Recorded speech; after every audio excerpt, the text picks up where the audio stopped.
ગુજરાત રાજ્ય DGP cup volleyball ટુર્નામેન્ટની આજે closing ceremony યોજાઈ હતી। સુરતમાં ઇન્દોર સ્ટેડિયમ ખાતે 13મી ડીજીપી કપ વોલીબોલ ટુર્નામેન્ટ રમાઈ હતી। ડીજીપી કપ વોલીબોલ ટુર્નામેન્ટ 2024માં મહિલાઓમાં સુરતની ટીમ વિજેતા બની છે। સુરત પોલીસ દ્વારા ઇન્ડોર સ્ટેડિયમ ખાતે ડીજીપી કપ વોલીબોલ ટુર્નામેન્ટનું આયોજન કરવામાં આવ્યું હતું। સુરત પોલીસ કમિશનરના હસ્તે ટુર્નામેન્ટનું ઉદ્ઘાટન કરવામાં આવ્યું હતું, જેમાં સમગ્ર ગુજરાતના જુદા જુદા શહેર અને રેન્જની પોલીસની વોલીબોલની ટીમોએ ભાગ લીધો હતો।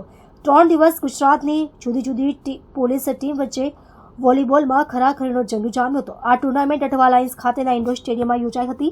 સુરતમાં યોજાયેલી ડીજીપી કપ વોલીબોલ ટુર્નામેન્ટ ગુજરાતના જુદા જુદા શહેરની પોલીસ અને રેન્જની પોલીસની ટીમોએ ભાગ લીધો છે। ઇન્ડોર સ્ટેડિયમમાં આવનાર 3 દિવસમાં આ ટુર્નામેન્ટ ચાલી હતી। ડીજીપી કપ વોલીબોલ ટુર્નામેન્ટ 2024માં મહિલાઓમાં સુરતની ટીમ વિજેતા બની હતી। 13મા ડીજીપી કપ ટુર્નામેન્ટ જેના છેલ્લા 3 વર્ષથી સુરત શહેરના મેજબાની કરવાનો મોકા મળ્યા હતા। 3 દિવસથી અહીં ચાલતા હતા। આજે એના સમાપન ઇન્ડોર સ્ટેડિયમમાં થયા। કુલ 17 જેટલા ટીમો હતી, જેમાં 12 પુરુષોના 5 મહિલાઓના પૂરે આપણા રાજ્યના અલગ અલગ યુનિટ્સ ના ટીમો હતી। જેલના, એસઆરપીના, બધી જગ્યાના। આમાં આજે જો સુરત સિટીના જો ટીમ હતી, મહિલાની ટીમ આ ચેમ્પિયન થઈ અને પુરુષોમાં એસઆરપીની ટીમ જો ચેમ્પિયન થઈ। 222 જેટલા પ્લેયરો અહીંયા આવ્યા હતા।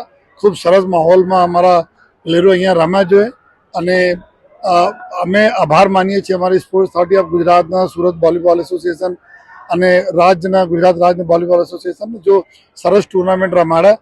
અને આ જો એક એવા ગેમ હોય છે કે જો લગભગ અમારા પોલીસ સ્ટેશન, પોલીસ લાઇન હોય, બધી જગ્યાએ આ ગેમ રમાતા હોય છે।